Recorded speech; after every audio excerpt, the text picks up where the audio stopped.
Now, how much success did you have in London before you came over here? I did okay. I did a show called Penn and Teller Flawless. Yeah. They have it over here now. Yeah. But they did like the first season over there.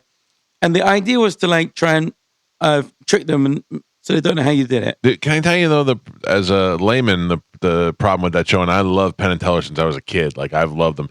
But I was watching it the other day with my wife, and the idea is for Penn and Teller is to figure out what they did, right? But also to not give it away to the. So they're like, you could hear them giving clues. They're like, "We know what you did.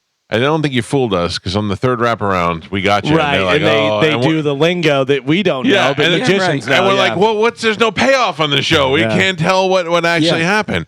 So what did you do? What was your Penn and Teller Foolish trick? So I did a trick that I made up when I was like 20 or something, and like it was the one that all magicians would be like, "Oh, how do you do that one?"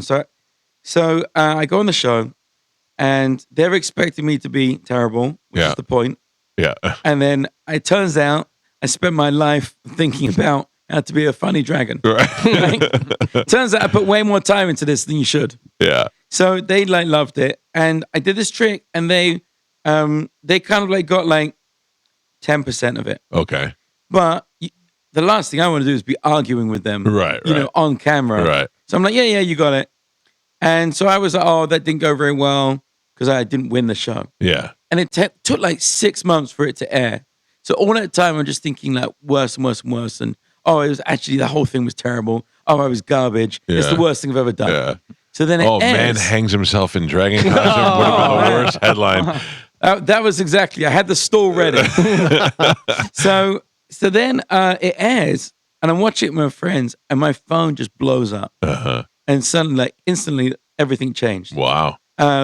And from that, they then wrote me, and they were like, "Hey, the worst thing we did on that show was to say that you fooled us. Say that you didn't fool us. You know, we love you." And they became like mentors. They're like Penn is like my best friend in Vegas now. What did he? What do you think that did they like your whole approach with the dragon thing, or did they really like? They liked it. It was different, you know, and it was like it was just a fresh angle on it. And plus probably you doing a trick that they really didn't know is hard to do with Penn and Teller. Yeah. And Teller's I think Teller's like the greatest magician who's ever lived. And he was like, I kind of busted him on it. So wow, that's great. Really good. They loved it. And that was the big thing that got me a show. I was a small part of a show in Vegas. So I moved my whole life to Vegas. And then that closed after like 6 months. And I was like broken penniless. And then I went on America's Got Talent 6 months after that. And blew up again like you did with the first one. Yeah.